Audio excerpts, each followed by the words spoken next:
Morfología y fisiología placentaria y circulación uteroplacentaria 1. Formación y desarrollo de la placenta. El desarrollo placentario comienza con la llegada del blastocisto a la decidua para su implantación. El blastocisto. Inicialmente, el cigoto se divide en etapas de 2, 4, 8 y 16 células, mórula, hasta llegar al útero como blastocisto con 58 a 100 blastómeros al momento de la implantación. El blastocisto tiene una masa celular interna, que dará origen al disco geminal o embrionario, una cavidad del blastocisto, y una capa celular externa llamada trofoblasto. La implantación ocurre en la pared uterina aproximadamente entre el día 6 y 7 después de la fecundación. Este proceso se divide en 3 fases. O aposición, acercamiento o contacto inicial del blastocisto con la pared uterina. O adhesión, contacto directo y aumento del contacto físico entre el blastocisto y la decidua. Está mediada por moléculas de adhesión celular, CAM, específicamente la familia de las integrinas. O invasión, penetración e invasión del trofoblasto, específicamente el sincitiotrofoblasto, en la decidua, el tercio interno del miometrio y la vasculatura uterina. O requerimientos. La implantación exitosa requiere un endometrio receptivo, preparado cíclicamente con estrógenos y progesterona provenientes del cuerpo lúteo. Esta receptividad uterina se limita a los días 20 a 24 del ciclo endometrial. Después del día 24, la probabilidad de implantación disminuye debido a la síntesis de glucoproteína antiadhesiva. Diferenciación del trofoblasto. Al día 8, el trofoblasto, también llamado trofotodermo, se diferencia en 2 zonas muy características. O sincitiotrofoblasto, una capa multinucleada externa, donde las células individuales tienen un citoplasma amorfo sin límites celulares, múltiples núcleos de tamaños y formas diversas, y un recubrimiento sincitial continuo.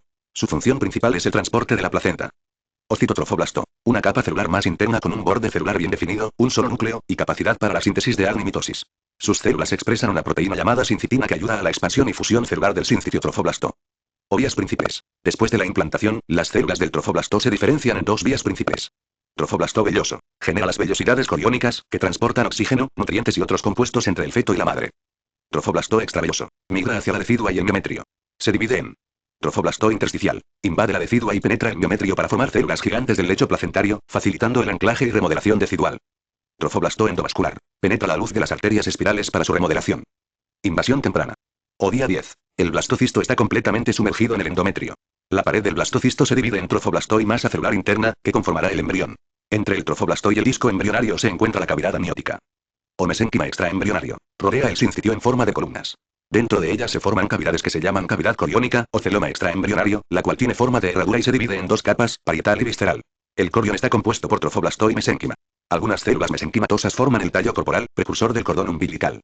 O día 12. El sincitiotrofoblasto está permeado por un sistema de conductos interconectados llamados lagunas trofoblásticas, que se llenan de sangre materna debido a la invasión de las paredes capilares de la decidua superficial. Vellosidades coriónicas. Se desarrollan en etapas. O vellosidades primarias, antes del día 12. Son brotes de citotrofoblasto que sobresalen en el sincitio primitivo.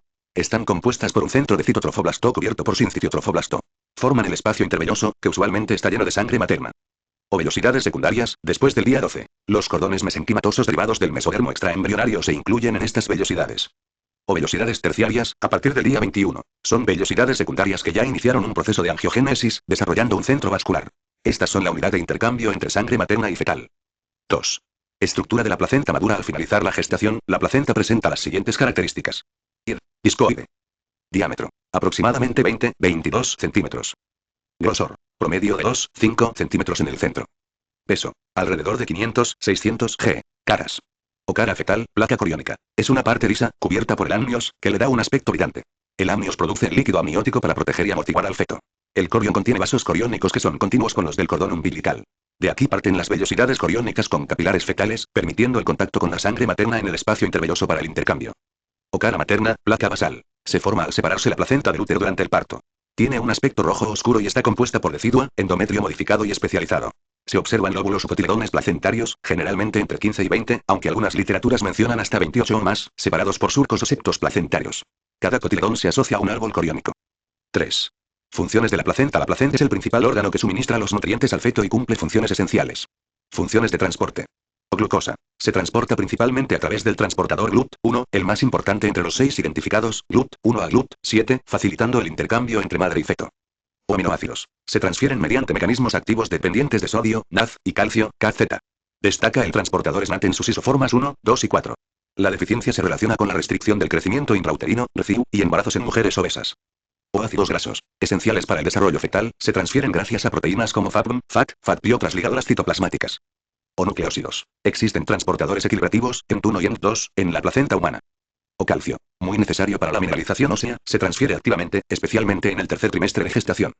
O hierro. Se transporta mediante el receptor de transferrina diférrica presente en el sincitiotrofoblasto.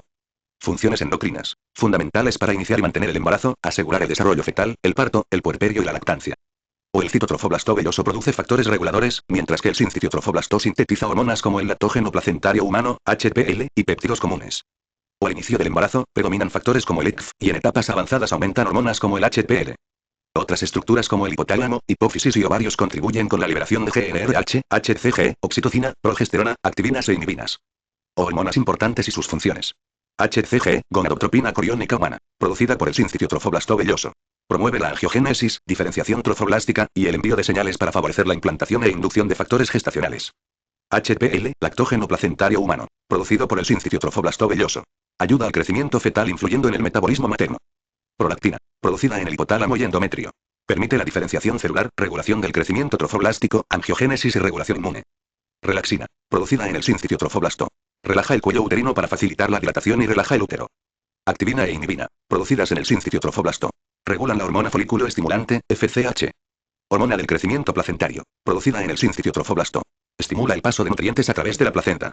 Funciones inmunológicas. La placenta impide que el sistema inmunológico de la madre identifique al embrión como un cuerpo extraño y lo ataque. También actúa como barrera frente a bacterias procedentes del exterior. Funciones metabólicas. Especialmente en las fases iniciales del embarazo, la placenta sintetiza glucógeno, colesterol y ácidos grasos, que actúan como fuentes de nutrientes y energía para el embrión/feto. Posee mecanismos para reaccionar a situaciones ambientales como la hipoxia, minimizando su impacto en el feto. 4. Cordón umbilical es una estructura única que permite la comunicación del feto con la placenta e indirectamente con la madre, transportando sustancias esenciales para la vida y el desarrollo del feto. Función principal: transporte de fluidos. Transporte de sangre. A diferencia de los vasos adultos, en el cordón umbilical la vena umbilical transporta sangre oxigenada y las arterias umbilicales transportan sangre no oxigenada. Características anatómicas. O suave y tortuoso, cubierto por una capa exterior lisa de amnios.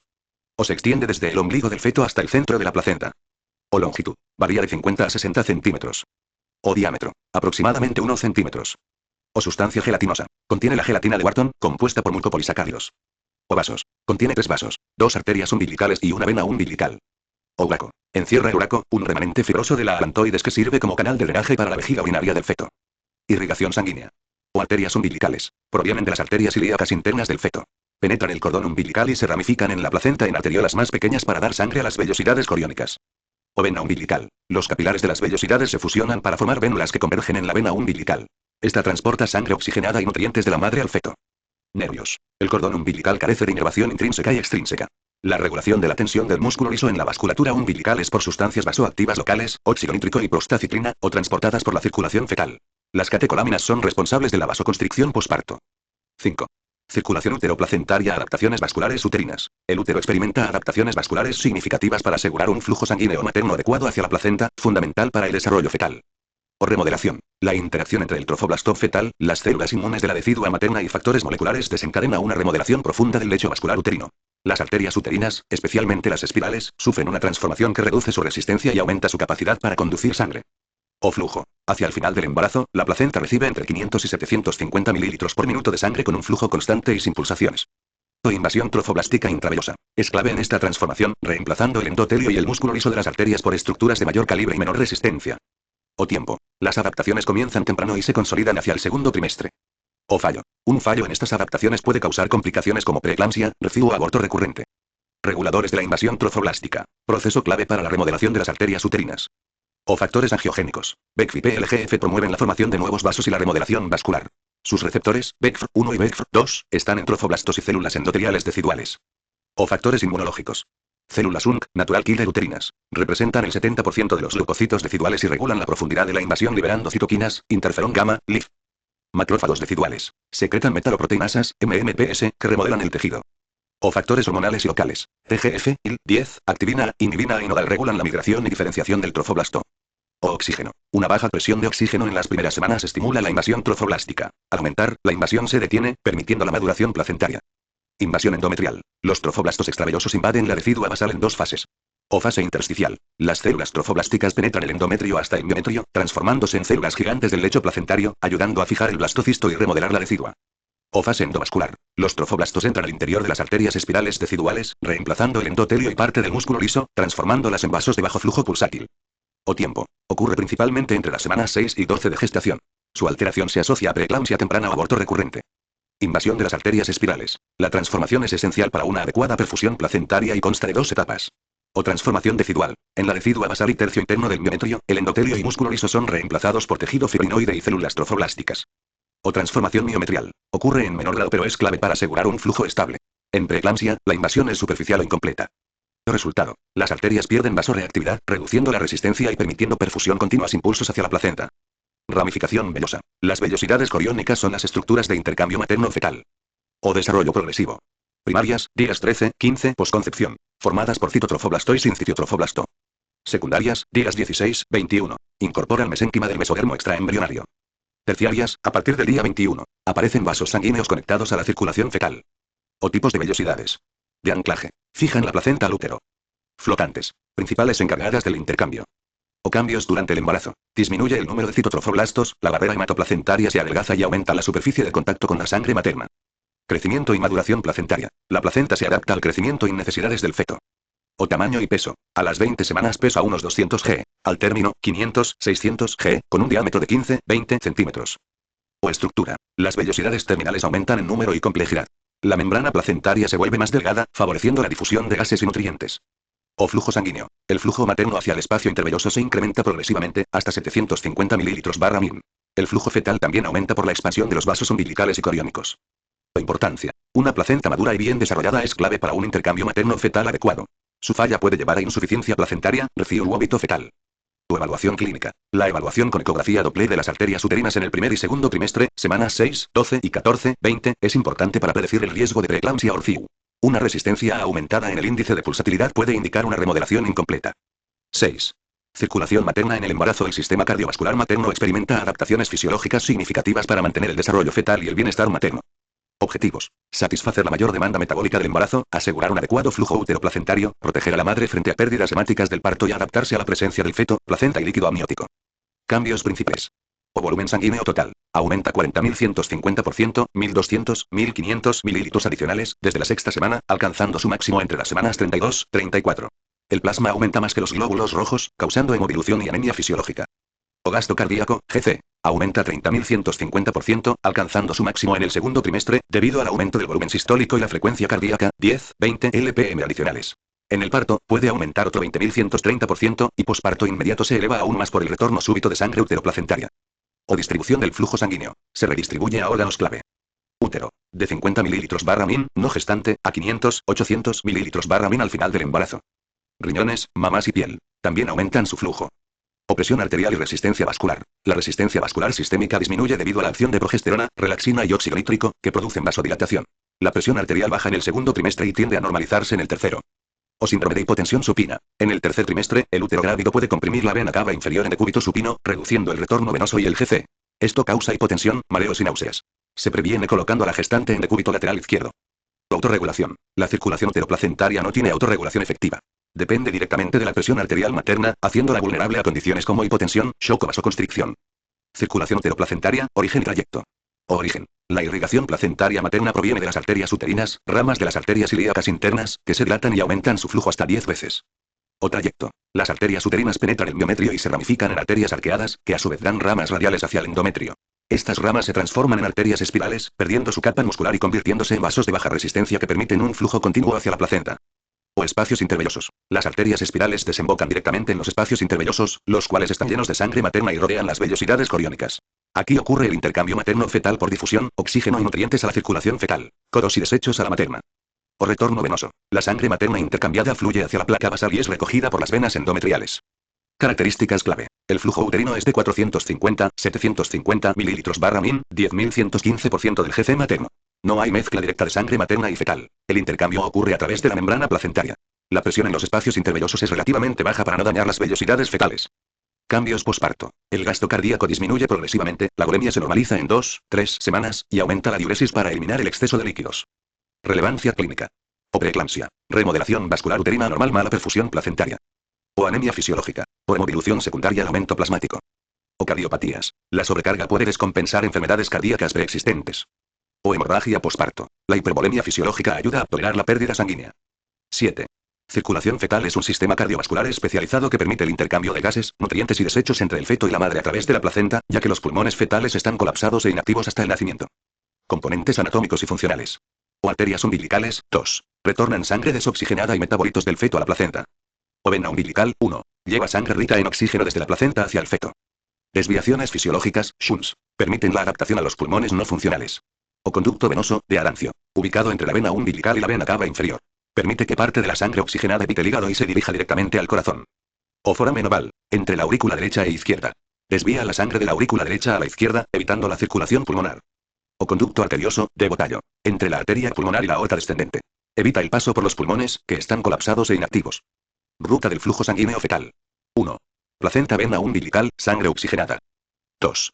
Parte de la sangre de la vena umbilical ingresa a la circulación hepática, y el 50% restante pasa por el conducto venoso a la vena cava inferior. 3. La sangre de la vena cava inferior llega a la aurícula derecha. 4. Debido a la presión, la mayor parte de la sangre pasa directamente a través del foramen oval a la aurícula izquierda. 5. De la aurícula izquierda, pasa al ventrículo izquierdo y luego a la aorta ascendente, irrigando el encéfalo y miembros superiores, recibiendo sangre con mayor oxigenación. 6. El resto de la sangre de la aurícula derecha pasa al ventrículo derecho. 7. Del ventrículo derecho, va a la arteria pulmonar. Como los pulmones están colapsados, solo el 10% de la sangre va a los pulmones, y el 90% restante se desvía por el conducto arterioso a la aorta descendente. 8. Desde la aorta descendente, la sangre, ya con menor oxigenación, se distribuye por el cuerpo y regresa a la placenta a través de las arterias umbilicales. Solo el 65% de la sangre que ingresa retorna a la placenta, el 35% restante queda para nutrir los órganos del feto. Saturación de oxígeno fetal, aproximada. O vena umbilical. 80% sangre mixta en aurícula derecha. 67% arteria pulmonar. 55% arterias umbilicales. 58% gasto cardíaco fetal. Aproximadamente 450 ml/kg/min, una cantidad significativamente mayor que en el postnatal, 150 ml/kg/min a los 2 meses y 75 ml/kg/min en la adultez, lo que refleja la necesidad de alto flujo sanguíneo para el desarrollo fetal. Cambios postnatales. Al nacer, el corte del cordón umbilical y la primera respiración del neonato, por el descenso de temperatura y estímulo en la piel, inducen cambios significativos. O resistencia pulmonar. Disminuye, permitiendo que el 100% de la sangre ingrese a los pulmones. O foramen oval. Se cierra debido al incremento de presión en la aurícula izquierda, formando la fosa oval. O conducto arterioso. Se cierra funcionalmente en 24-48 horas, y anatómicamente en 1-3 semanas, formando el ligamento arterioso. O conducto venoso. Cierre funcional en horas y anatómico en días, convirtiéndose en el ligamento venoso. O arterias umbilicales. Obliteración parcial, formando los ligamentos umbilicales mediales. O vena umbilical. Obliteración, formando el ligamento redondo del hígado. O hueco. Se convierte en el ligamento umbilical mediano. Relevancia clínica. Las alteraciones en el cierre de estas estructuras pueden generar cardiopatías congénitas como el conducto arterioso persistente o la comunicación interauricular. En algunos casos, como la coartación de la aorta, es necesario mantenerlos abiertos con tratamientos farmacológicos. 8. Barrera placentaria. La placenta actúa como un órgano de intercambio y como una barrera fisiológica selectiva entre la madre y el feto, protegiéndolo de amenazas inmunológicas y patógenas, aunque no es completamente impenetrable. Composición. Su grosor y composición varían durante el embarazo. O primera mitad del embarazo. Compuesta por sincitiotrofoblasto, citotrofoblasto, Langerhans, membrana basal trofoblástica, tejido conectivo mesenquimal, membrana basal endotelial y endotelio capilar fetal. O final del embarazo. El citotrofoblasto desaparece casi por completo, el sincitiotrofoblasto se adelgaza, y el capilar fetal se aproxima al borde de la vellosidad. Esto reduce el grosor de la barrera de 2 micrómetros, favoreciendo un intercambio más eficiente. Mecanismos de transporte. O difusión simple. Oxígeno, O2, dióxido de carbono, CO2, urea, agua, lípidos. O difusión facilitada. Glucosa, a través de transportadores GLUT. O transporte activo. Aminoácidos, iones, K, Fe, vitaminas. O endocitosis/pinocitosis. Inmunoglobulina G, IT, materna, para protección inmune fetal. Sustancias que no atraviesan fácilmente. Moléculas grandes e hidrofílicas e inmunoglobulinas como IM, por lo que las infecciones primarias maternas pueden ser peligrosas para el feto. Algunos fármacos también tienen dificultad para cruzar dependiendo de su peso molecular y liposolubilidad. Agentes que sí la atraviesan y sus consecuencias. O TORCH, toxoplasma, rubéola, citomegalovirus, herpes simple. Causan infecciones congénitas graves. O etanol. Puede producir síndrome alcohólico fetal. O cocaína. Puede causar vasoconstricción, recibo y desprendimiento placentario. O plomo y mercurio. Neurotoxicidad fetal. O antibióticos como tetraciclinas. Alteraciones óseas y dentales. Función inmunológica. La barrera placentaria modula el paso de células inmunes, y aunque el feto es un semialoinjerto, existen mecanismos de tolerancia como la expresión reducida de la G en el trofoblasto y la secreción de citocinas inmunosupresoras. Hay un paso selectivo de IgG materna, especialmente en el tercer trimestre. Patologías relacionadas. O placenta inmadura o hipovascular. Causa RCIU. O inflamación/infección corioamniótica. Conduce a la pérdida de la integridad de la barrera y riesgo de sepsis. O preeclampsia. Implica una alteración del desarrollo trofoblástico y de los vasos espirales.